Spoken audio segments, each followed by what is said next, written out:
que estão presentes aqui comigo nessa live, nessa minha primeira live, que foi semana passada. Eu perguntei qual tema eu gostaria que eu trouxesse aqui na minha primeira live, e muitos me falaram, né, via por direct, algumas mensagens, né, que gostaria de falar sobre ansiedade, né, que trouxesse esse tema de ansiedade.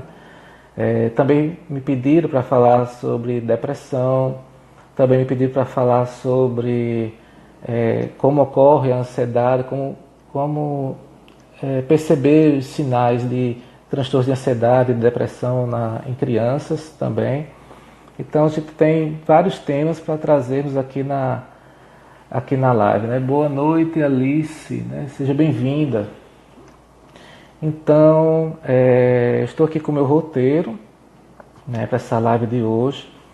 E assim, eu estou trazendo o tema, né, ansiedade, quando ela ultrapassa os limites saudáveis. Planejei aqui em torno de uns 30 minutos, né, para não nos cansarmos, né, diante desse dia de hoje, um feriado, todo mundo descansando e se preparando para retomar a semana amanhã, cada um com seus afazeres. Então prometo não me delongar e ser bem objetivo, mas no decorrer da live podem colocar aqui as perguntas as dúvidas, e que na medida do possível eu estarei respondendo no final a cada pergunta, né? Então, todo mundo, né, todo mundo já passou pelos mais variados motivos, né, por situações que provocam certo grau de ansiedade. Seja fazer uma prova na escola que você considera difícil, Enem se aproximando, né, uma prova de concurso gera um grau de ansiedade, né, responder um questionário de admissão de um emprego tão desejado também gera aquela ansiedade. Quando pensamos que um parente nosso querido está hospitalizado e aí a gente pensa que ele pode morrer a qualquer momento, isso também gera essa angústia, um grau de ansiedade. Imaginar o risco de ficar desempregado. Enfim, são diversas situações em que vivenciamos no nosso dia a dia, né, na nossa vida, que provocam um certo grau de ansiedade. E o interessante, né, que eu quis trazer para vocês hoje, né, para partilhar com vocês, um dado estatístico, né, da Organização Mundial de Saúde, em que trouxe uma informação muito alarmante e assustadora, né, que diz que o Brasil ele é recordista mundial em prevalência dos transtornos de ansiedade. Olha só, é recordista mundial dos transtornos de ansiedade, com cerca de 9,3% da população brasileira sofre com esse problema. E transformando, né, esse percentual em números, né, é cerca de 18,6 milhões de brasileiros que sofrem de transtorno de ansiedade. Esses que foram diagnosticados, né, que fora aqueles que sofrem desse transtorno, que sofrem desses problemas de ansiedade e que não procuram, né, um serviço especializado para se tratar. Então é um número gigantesco de pessoas em que sofrem com esse problema de ansiedade, né? Então, o que é que contribui para esse cenário? Os fatores socioeconômicos, né, das desigualdades, da pobreza, do desemprego, também as questões ambientais, como o estilo de vida nas grandes cidades, esse ritmo agitado, acelerado da vida, né, da rotina, seja um dia de participando em escolas que estudam o dia inteiro, um trabalho o dia inteiro, trânsito, tudo. Então tudo isso vai gerando essa sobrecarga de estresse que vai desencadeando fatores psicológicos e somáticos no organismo da pessoa. Então é alarmante demais esse dado que a OMS traz, né, de que cerca de 18,6 milhões de pessoas sofrem com esse transtorno de ansiedade. E cada vez mais tem acometido, né, todas as faixas etárias e também todas as classes sociais esse problema de transtorno de ansiedade. Boa noite, né, para quem está chegando agora. Né, iniciei aqui faz alguns minutinhos, apenas introduzir aqui um dado da OMS. Mas sejam bem-vindos, bem-vindas quem está chegando aqui agora. Né? Gratidão por isso. Mais uma vez, quem quiser colocar suas perguntas, podem ir colocando, que na medida do possível a gente vai respondendo no final. Olha só, frequentemente a gente usa no nosso dia a dia, no nosso vocabulário, as palavras ansiedade e medo. Né? Estou ansioso, estou ansiosa, estou com medo disso, estou com medo daquilo. E aí a gente usa isso de uma maneira indistintamente, né? Se referindo à mesma situação. Mas será que a gente sabe realmente diferenciar estes dois termos, medo e ansiedade? Será que medo e ansiedade significam a mesma coisa? O que é que diferencia o medo de uma ansiedade? Então, o medo ele é uma emoção básica, né, de todo ser humano. Ele produz, ele tem essa emoção como resposta a algo. Ela é uma emoção básica do ser humano. Ela é necessária e também adaptativa. Todos nós, em algum momento da nossa vida, a gente sente uma emoção em maior ou menor grau. Mas quando é que a gente experimenta o medo? O medo ele se ativa, na presença de uma ameaça, seja pela percepção ou interpretação de um possível perigo ou dano em nosso bem-estar físico ou psicológico. Então o medo ele costuma aparecer diante de um perigo real, presente e iminente, ali, né, próximo de nós, ali imediato. Então o medo está relacionado, repetindo, a um perigo real, presente e iminente, que está ali, próximo, imediato, podendo ali acontecer ali naquela hora. Então, as respostas ou as estratégias que eu utilizo, que nós utilizamos diante dessa situação, ela vai depender das minhas crenças, das minhas expectativas, de como eu enfrento aquilo que me dá medo. Ou seja, vai depender muito da minha interpretação. E aí, dentro dessa minha interpretação, vai me gerar uma reação, né, de confronto ou de fuga, né, também dentro dessa situação de perigo, que eu considero perigo. A ansiedade ela está relacionada com a expectativa de que algo acontecerá.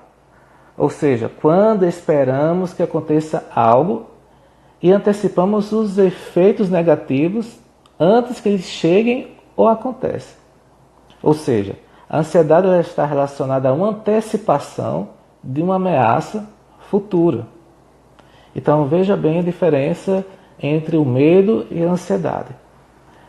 Ambas até provocam sensações semelhantes, mas o medo ele está relacionado a uma situação de perigo real, ali diante de mim, e a ansiedade está relacionada a uma expectativa de que algo acontecerá. E que eu antecipo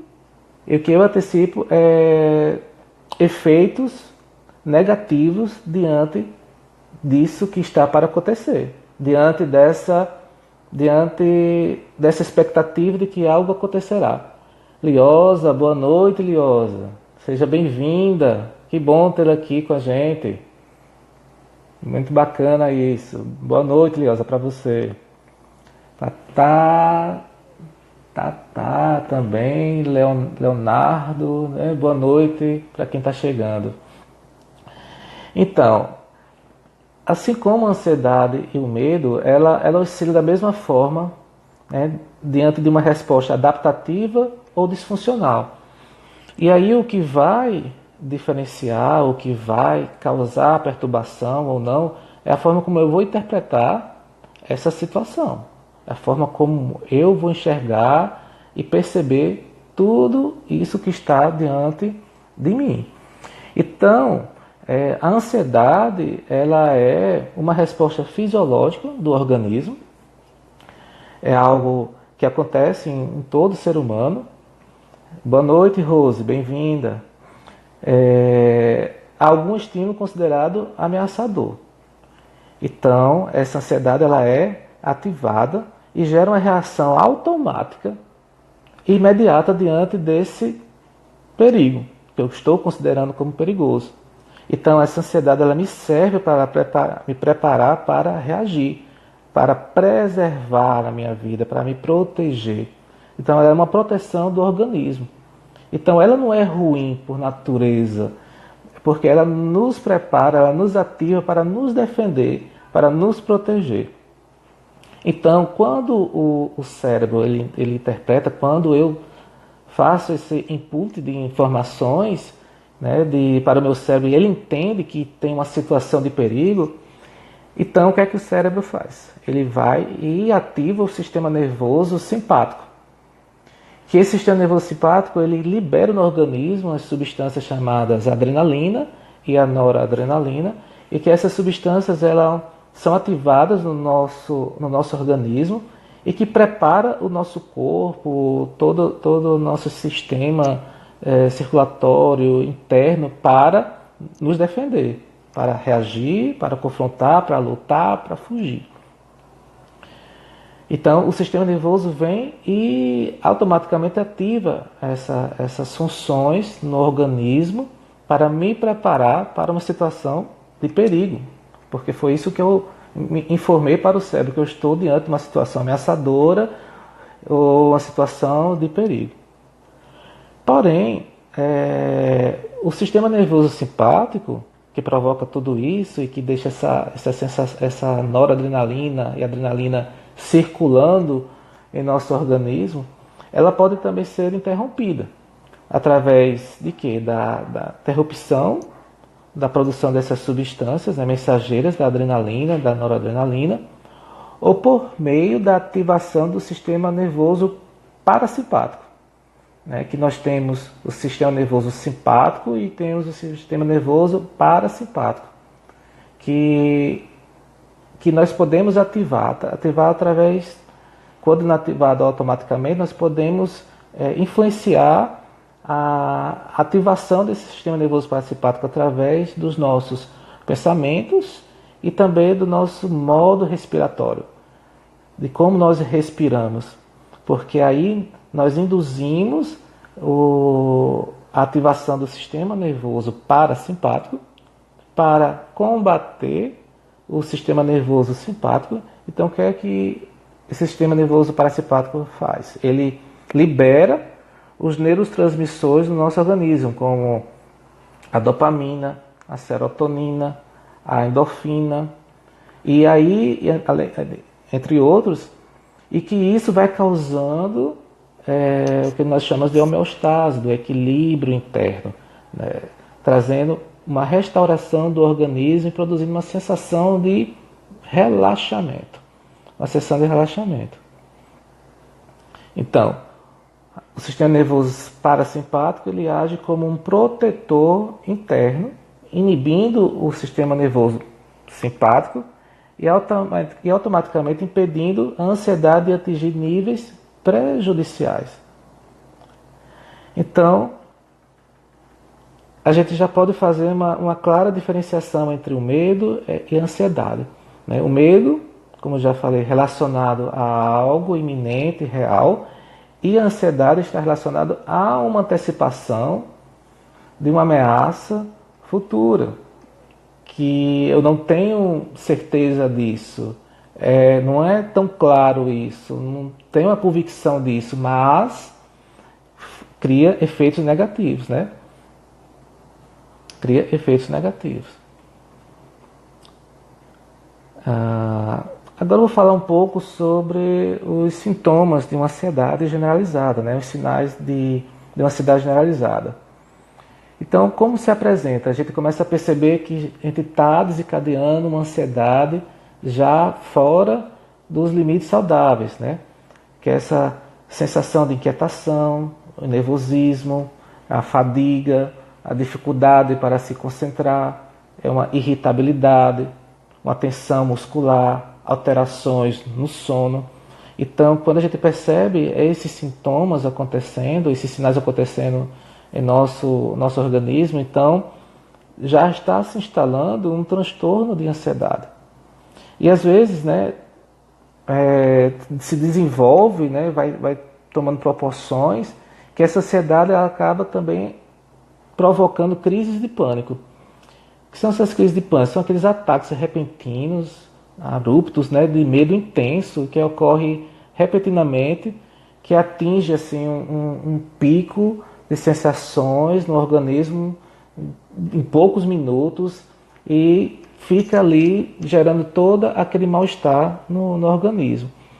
E essas crises de pânico aparecem assim, com os seguintes sinais: palpitações, ritmo cardíaco acelerado, sudorese, uma respiração ofegante, tremores, calafrios, umas ondas, sensação de onda de calor, sensação de pavor, de desconforto torácico, desconforto abdominal, sensação de tontura, de formigamento, boca seca, medo de perder o controle ou de enlouquecer, medo de morrer, sensação de realidade ou sensação de estar fora de si mesmo. Então é um quadro que vai se agravando diante dessa ansiedade não controlada, diante dessa ansiedade não controlada. E aí, pessoal, com base assim, na experiência já clínica nossa, né, eu percebo que por trás desses transtornos de ansiedade, dessa ansiedade exacerbada, descontrolada, que causa um prejuízo funcional para a pessoa, social, eu vejo assim que por trás dessa ansiedade patológica, eu vejo o quê? Uma insegurança pessoal e uma sensação de fracasso. E que ambas, essa questão da insegurança pessoal, dessa autoconfiança, estão ligadas diretamente ao quê? A uma baixa autoestima. Então, por trás disso tudo, né, eu percebo que há essa dificuldade, essa insegurança pessoal, essa sensação de que vai fracassar, tudo isso com base em algumas experiências vividas que não foram bem trabalhadas, né? Não foram bem trabalhadas, e ambas estão ligadas à baixa autoestima. Então, primeiramente, como a gente percebe que está algo relacionado à questão de baixa autoestima, é importante a gente lembrar o que diz a psicologia positiva, que ela traz os princípios muito importantes, né, para nós, que é de resgatar as potencialidades da pessoa, as qualidades, os pontos fortes, os talentos, as habilidades, para que a pessoa influenciar, orientar a pessoa para que ela adote uma postura mais otimista diante da vida e de gratidão. Então é necessário a gente desenvolver essas potencialidades, gerar essa resiliência, essa capacidade de enfrentamento para as pessoas, né, de o que ela tem de bom, o que ela faz de bacana, o que ela faz de legal, o que é que você faz de importante que venha te fortalecer, que venha te reconhecer que você tem talento, que você tem habilidade suficiente, que você pode também desenvolver e aprender novas ferramentas, novas habilidades também. Então, ter essa postura mais otimista, de ser mais tolerante com você mesmo. E assim ter essa postura de gratidão, de entender que cada vivência, de cada situação dessa é uma experiência em que você pode lidar com ela, que você pode enfrentar, que você pode superar. Então, diante dessa postura de ser mais otimista diante da vida, eu trago aqui algumas sugestões. E a primeira sugestão que eu trago é confie mais em sua capacidade. Sabe aquela busca diária por fazer com que alguém nos note e perceba as nossas qualidades? Pois é, talvez você esteja começando pela ponta inversa, né? Você já parou em frente ao espelho e avaliou como você se enxerga? Eu não estou falando apenas da sua aparência física, né, da parte física, mas você olhar para dentro e tenta entender quem é essa pessoa e como você se sente em relação a ela. O que você significa para você? Relacione e reflita sobre tudo que você já fez, tudo que você já realizou, suas batalhas, suas conquistas. E pense que você não chegou até hoje, não chegou até aqui onde você está, se você não fosse capaz. Você tem suas potencialidades, você tem suas habilidades, você tem suas virtudes, que isso te tornaram quem você é e que você pode e que podemos estar cada vez mais nos aperfeiçoando, nos melhorando mais e mais. Então, talvez esteja faltando uma dose extra de autoconfiança e de otimismo. Acredite mais em você mesmo. Uma segunda sugestão que eu quero dar, né, em busca desse otimismo, de ter uma postura mais otimista dentro da vida, é praticar o bom humor. Tire a expressão carregada do rosto e dê espaço a um belo sorriso, né? Faça isso todos os dias, né? Busque encontrar nas pequenas coisas da vida, as situações, no dia a dia, nas relações, a oportunidade de sorrir, a oportunidade de abrir, né, um belo sorriso e agradecer, né, pela vida.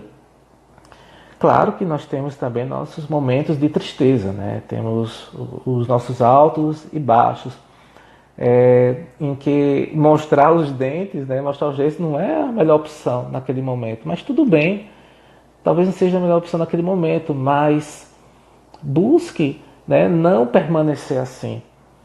O objetivo é incentivar que você possa valorizar o que há de melhor em você, na sua rotina, e permitir que o seu humor ele seja leve, um reflexo de otimismo e de gratidão.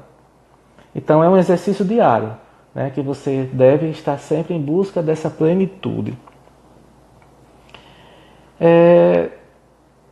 Outra sugestão que eu quero dar é descubra suas habilidades. Há quem passe toda a vida tentando se adequar e adquirir habilidades que nada tem a ver consigo, né? Com você, comigo. Então, que tal a gente propor algo diferente? Que você realmente faz de melhor. E você utilizar isso que você faz de melhor e potencializar isso. E aperfeiçoar isso, aprimorar. Então pense nas suas melhores competências e valorize o que elas representam. Mas você pode perguntar, não sei quais são as minhas habilidades, minhas competências. Né? Veja que são as pessoas ao seu redor que você confia, que estão com você, que estão ali no dia a dia. Eles podem observar e podem te ajudar a identificar, a fazer com que você observe certas características, certas habilidades, certas competências que você sequer percebe. Então, é muito importante a gente ter esse apoio social também. Então, entenda melhor sobre você, se conheça, veja quais são seus pontos fortes, suas habilidades e agarre isso e aperfeiçoe e desenvolva essas habilidades. Então, e também outra sugestão bem importante é que você procure estar próximo de pessoas positivas. Estar próximo de pessoas que exalam otimismo, positividade e ajuda você também a reforçar esse ânimo seu. Porque é algo que contagia. né? Contagia o ambiente, contagia você, e aí você vai e quando se vê, você percebe que está envolvido nessa atmosfera otimista e positiva. E evitar estar com pessoas que sempre estão de mal com a vida, que sempre estão reclamando, sempre estão murmurando, sempre estão ruminando, sempre estão vendo defeitos, sempre estão observando apenas os problemas e não é aquela pessoa que parece que anda com a nuvem nublada, cheia de tempestade na cabeça, né? Então a gente procurar estar próximo de pessoas em que nos contagie, que a gente possa aproveitar isso e também aprender com eles, para que a gente também contagie outras pessoas e não ficar apenas retendo para nós. Ok, pessoal? Então, avançando aqui, eu quero trazer também para vocês algumas habilidades de manejo da ansiedade. Então, como vimos anteriormente, o medo ele está relacionado a um perigo real, iminente, e que a ansiedade está relacionada com a expectativa de que algo irá acontecer no futuro. E que essa expectativa, na maioria das vezes, eu interpreto como algo negativo que vem acontecer. Ou seja, a valoração que eu dou ao medo e à ansiedade, ela vai depender muito de como você interpreta a situação. De quais pensamentos surgem a respeito dessa situação, do evento que está para ocorrer. Como me preparando aqui para essa live de hoje, né, essa minha primeira live, né, que estou fazendo, né, fiquei ansioso. Ainda estou um pouquinho ansioso aqui com vocês, né, que está sendo uma honra, uma grande satisfação de estar aqui com vocês nessa sala aqui virtual, né. Então, eu fiquei ansioso, mas essa ansiedade é aquela ansiedade que me ajudou a me adaptar a esse momento, a essa situação, a me preparar, a preparar um esboço, a checar a conexão, a ver se está tudo ok. Então, é aquelas sensações, aquela ansiedade que me impulsiona para fazer algo melhor, com excelência. Mas, se essa ansiedade que eu estivesse sentindo diante dessa organização, dessa live de hoje, estivesse tirando o meu sono, estivesse me causando uma perturbação, uma angústia, um medo intenso, estivesse me causando problemas estomacais, de forma que estivesse me prejudicando a minha performance, o meu desempenho, então ela já estava ultrapassando o limite saudável. Então, tudo isso depende da maneira como eu interpreto a situação.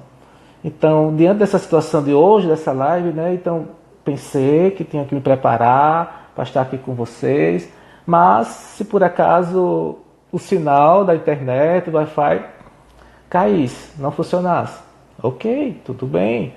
Então, é algo externo a mim que não teria como controlar isso. Então, é o manejo dessa ansiedade, o processamento das minhas informações, da forma como eu interpreto a situação.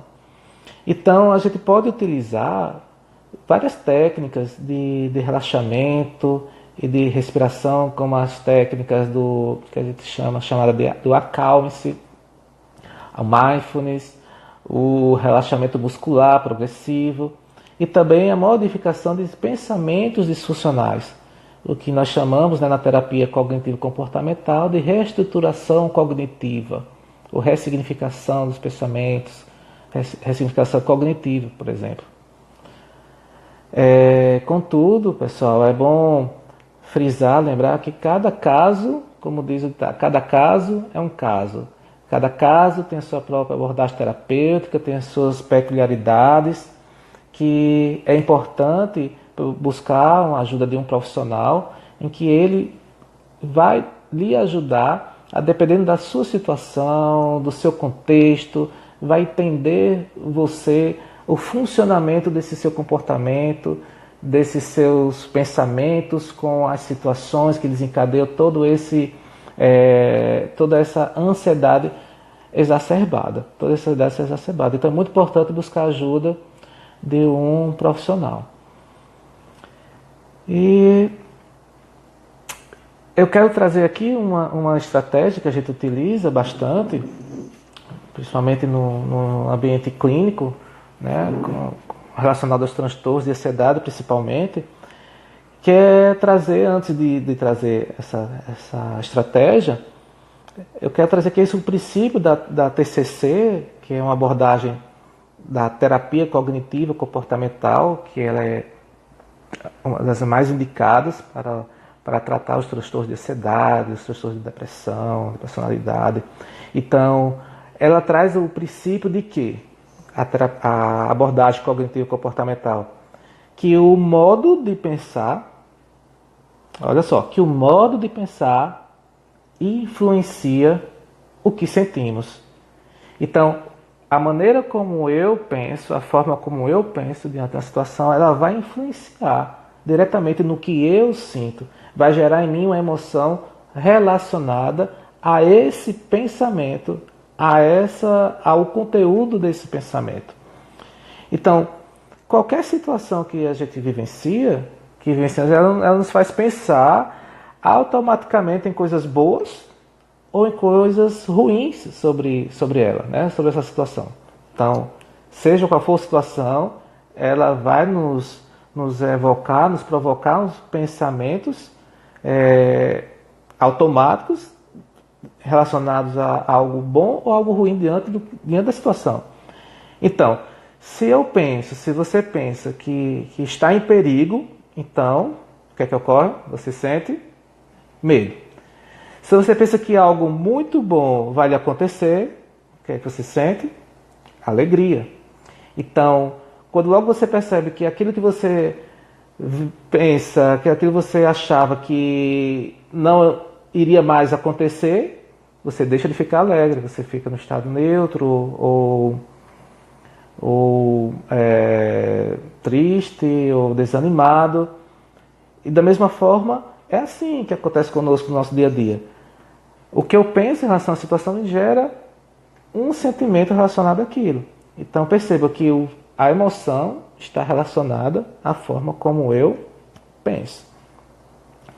Então, se a gente entende dessa forma, que o que eu sinto está relacionado diretamente é um desencadeamento do que eu penso.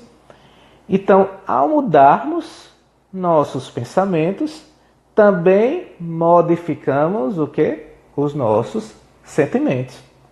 Então, onde reside o problema diante disso tudo? O problema está no fato de não considerarmos que uma parte desses pensamentos que surgem repentinamente, de maneira automática, que surge na nossa mente pode estar distorcida e que precisa ser questionada. Então, o pensamento vem, o pensamento negativo vem, o pensamento disfuncional chega, distorcido chega automaticamente, e aí surge dessa maneira automática e nós não consideramos o fato de que esse pensamento inicial pode estar distorcido e que precisa ser checado, questionado, verificado. E o que é que ocorre? Nós acabamos embarcando nesse pensamento, nesse primeiro pensamento que surge, nesse pensamento automático. E principalmente se ele for de alerta de algum perigo, né, de um perigo ali que, entre aspas, né, supostamente potencial, e aí então que nós agarramos esse pensamento, acreditamos nele e não sequer a gente questiona ele. Então, é fundamental a gente discernir uma coisa perigosa de uma coisa desagradável.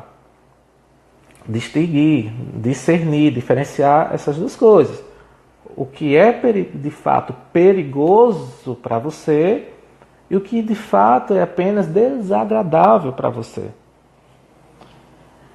Você reconhece que passa por algo muito desagradável mas isto é realmente perigoso? Então você começa já a testar os seus pensamentos. Você começa a checar, você começa a questionar os pensamentos.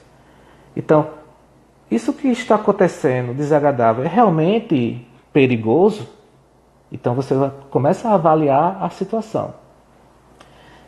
Se apesar de sentir as sensações desconfortáveis, nunca acontece nada do que você pensa, que nunca acontece nada do que pensa que vai acontecer, já não seria uma prova suficiente de que as suas sensações não são sinais de perigo? Vou repetir. Se apesar de sentir as sensações desconfortáveis, nunca acontece nada do que pensa que vai acontecer, não seria esta já uma prova de que suas sensações não são sinais de perigo?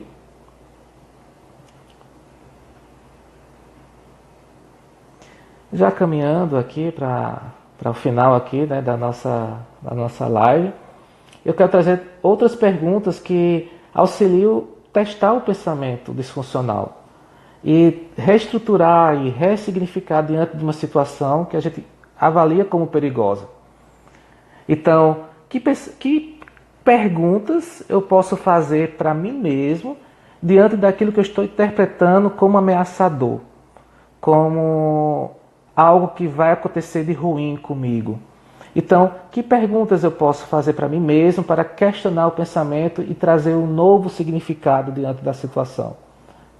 Primeira pergunta, você pode fazer assim: que provas, que evidências eu tenho da veracidade de cada pensamento automático, de cada pensamento negativo, disfuncional que me ocorre, que me surgiu agora? Espera aí. Que provas eu tenho que isso realmente vai acontecer comigo? De que aquela situação, aquela apresentação, aquela entrevista, ou um seminário, enfim. Que provas eu tenho de que vai acontecer algo de ridículo comigo, algo vexatório, algo perigoso, que venha causar algum dano físico em mim, ou social, moral? Quais as outras possibilidades de compreender a situação? Como você pode olhar essa situação de um outro ângulo? Então, uma dica de como você pode compreender a situação de outro ângulo é você falar em terceira pessoa. Você deslocar a situação para a terceira pessoa. Por exemplo, ela, ou pode nomear um nome, sei lá, Joaquina está sentindo ansiedade porque vai apresentar um trabalho diante da turma. Então você desloca o foco de si e faz uma transferência para uma terceira pessoa, e aí você tem a chance, a possibilidade de olhar para a situação de outro ângulo e compreender melhor aquela situação. Outra pergunta é: qual é a pior coisa que eu imagino que possa acontecer? Qual a melhor? Qual a mais provável? Então, diante dessa situação, que você vai se apresentar, ou que você vai estar num local público, enfim, que você precisa se expor, qual a pior coisa que você acha que pode acontecer? E qual a melhor? E qual a mais provável que teve uma pausazinha aqui na conexão, mas acredito que já voltou. Está ok, gente? Vocês estão me acompanhando? Estão aí? Tá ok a conexão aí para vocês? Sim ou não? Ok, valeu, Hugo. Obrigado aí pelo feedback. Então, qual poderia ser o efeito de mudar o meu pensamento? Então, se você está pensando daquela forma tão rígida, tão ok, Carol, obrigado, gente, pelo feedback. Vale a pena mudar esse pensamento que eu estou tendo, esse pensamento de que algo negativo vai acontecer, de algo vexatório vai acontecer? Se eu mudar esse pensamento, que efeito poderia ter? Então fazer essa avaliação, essa suposição de que se eu mudar a minha forma de pensar, vai trazer algum benefício para mim, vai trazer um alívio dessa ansiedade, dessa agonia. E por último aqui, se um grande amigo ou amiga sua estivesse passando pela mesma situação, tendo os mesmos sentimentos e pensamentos que você está tendo, o que você diria para ele? Você diria, sei não, te vira, não sei não, porque se eu tiver a situação também. Não, eu tenho certeza que você iria ser gentil com o seu amigo, iria trazer alguma sugestão para ele, alguma dica para ele, algo positivo você iria dizer para ele. Então, ao estarmos vivenciando uma ansiedade exagerada, exacerbada, que está ali me dominando, está ali me controlando, então tenta respirar, tenta checar os pensamentos e tenta assim pensar, o que é que eu diria para um amigo meu, para minha melhor amiga, se eu estivesse passando por essa situação? O que é que eu poderia dizer para ele se sentir mais seguro, se sentir mais aliviado?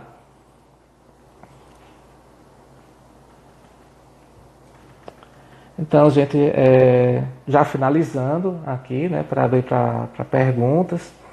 Finalizando, então, o que é que eu quero deixar para vocês aqui hoje? Que você considere o fato de que é natural ter pensamentos assustadores, ter pensamentos negativos. Eles surgem automaticamente diante de qualquer situação, como a gente falou aqui. Eles podem surgir de uma maneira automática, diante da situação, e muitas vezes vêm pensamentos bons ou vêm pensamentos ruins.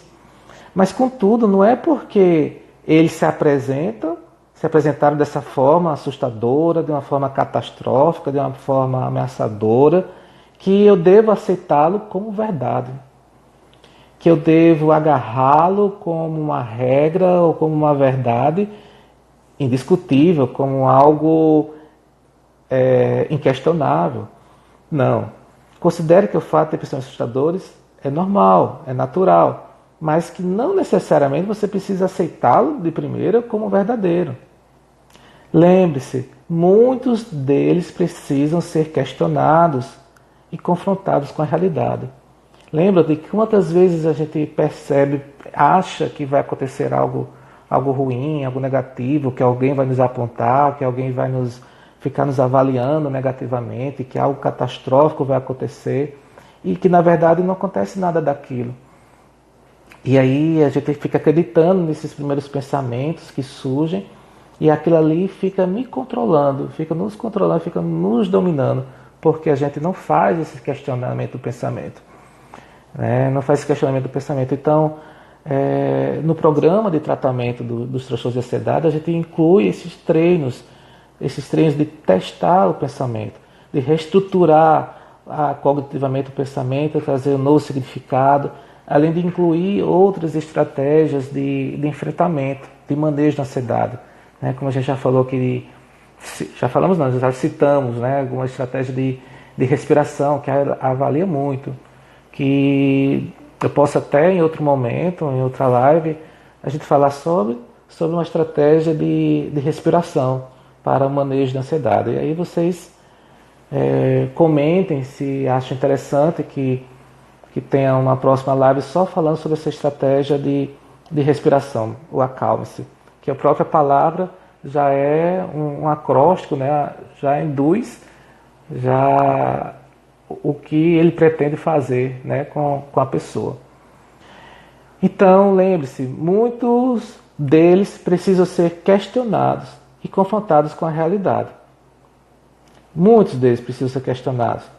Então, encare os seus pensamentos apenas como alertas bem intencionados.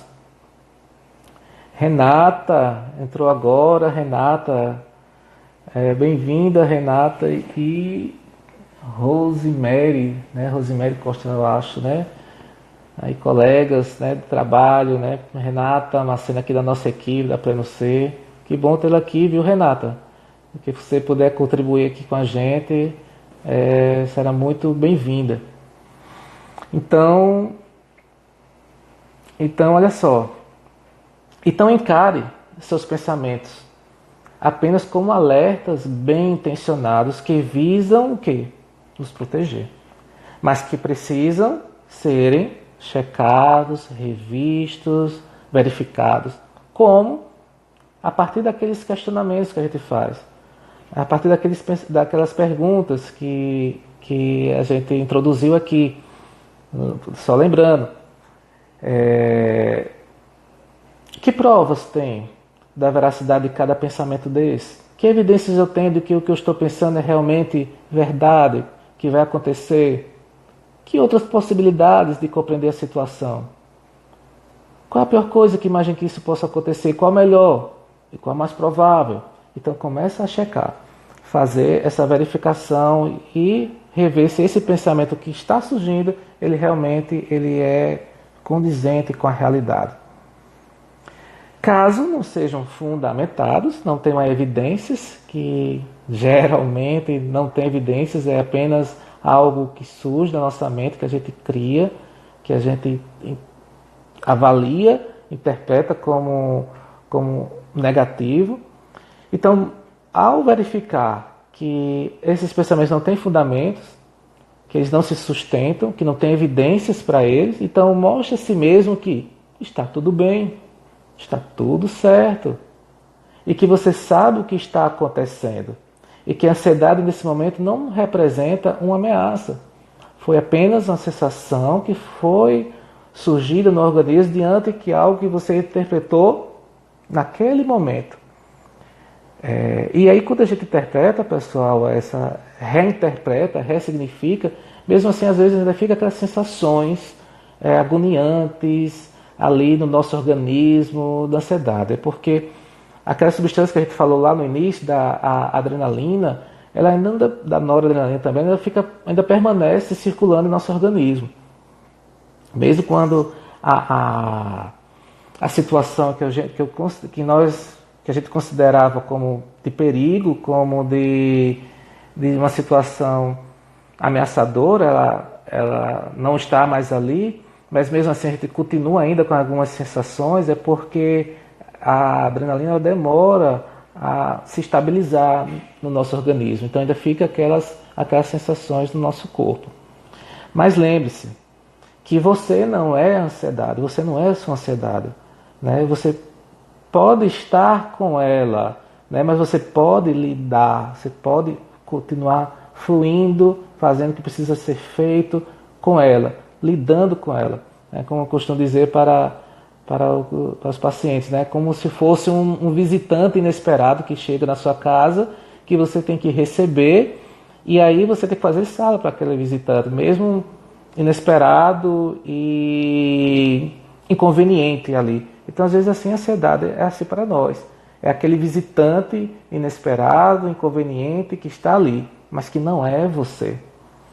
Assim, você conseguirá ter um maior gerenciamento dos seus pensamentos, a fim de que a ansiedade não ultrapasse os limites saudáveis. E aqui eu finalizo com uma frase, né, do apóstolo Paulo, que ele disse assim: não andeis ansiosos por coisa alguma. Então a ansiedade, ela existe, a ansiedade ocorre, faz parte do ser humano e até nos ajuda a nos aprimorar, a nos preparar melhor para algum evento, para alguma situação. Mas eu não devo deixar que essa ansiedade me domine. Né? Que essa ansiedade me domine, me controle. Não devo andar ansioso por coisa alguma, né? Porque eu não sou essa ansiedade. Então, gente, nossa, já passamos aqui mais de 30 minutos, né, do que eu esperava. Tinha planejado uns 30 minutos aqui de live. Espero ter contribuído de alguma forma, Mais uma vez, gratidão pela presença de vocês aqui nessa live, né? A primeira live a gente nunca esquece, nunca vou esquecer dessa primeira live. E aí, vamos continuar, né, com esse tema e com outros temas, né, que foram sugeridos para nós aqui. E espero ter contribuído de alguma forma, de ter agregado alguma informação para vocês, e utilizem isso. Né? Coloquem em prática, né? Deixem sua pergunta ou mandem um direct para mim, se você não quer se expor aqui de alguma forma, manda suas perguntas, suas dúvidas, né, pelo direct, que eu terei maior satisfação de ajudar, de contribuir com vocês. Obrigado, né, pelos comentários de Carol, Liosa, né, Laís. Pois é, Laís, pena que perdeu o início. Pois é, começamos aqui com 6 minutos, né, de tolerância e que pena, né? Mas que pena que você pegou o final, né? Aí tudo bem. Eu não sei, acho que fica aí, né, gravado por um tempo. Né? Agradeço, obrigado, gratidão por todos vocês, pela presença, e deixe suas perguntas. Né? Se quiser fazer uma pergunta agora, temos mais uns 5 minutinhos, para a gente não cansar ninguém. Já são 21 horas e 28 minutos, para que a gente encerre esse encontro. Então, muito obrigado. Alguma pergunta, fique à vontade. Cláudia, Melo, obrigado, Cláudia.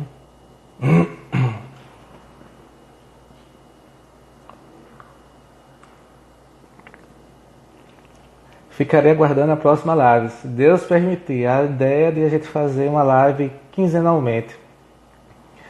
A cada 15 dias a gente fazer uma live. Bem, essa é a minha ideia inicial. Talvez mude para ser semanal, mas a princípio de fazer algo quinzenalmente. E, enfim, pessoal. Obrigado, Cleide, pelo comentário. Iosa. Ok. Então, gente, mais uma vez eu quero agradecer. A caminhada pode ajudar na ansiedade? Sim, pode. É muito importante fazer uma atividade física, né, uma caminhada, porque justamente ela ajuda a oxigenar mais o cérebro e a liberar essas substâncias de bem-estar. Gente, tá faltando aqui, o Instagram tá me dizendo que tá faltando 15 segundos para encerrar essa live, que ela tem um tempo de duração. Então, gratidão pela presença de todos, uma boa noite.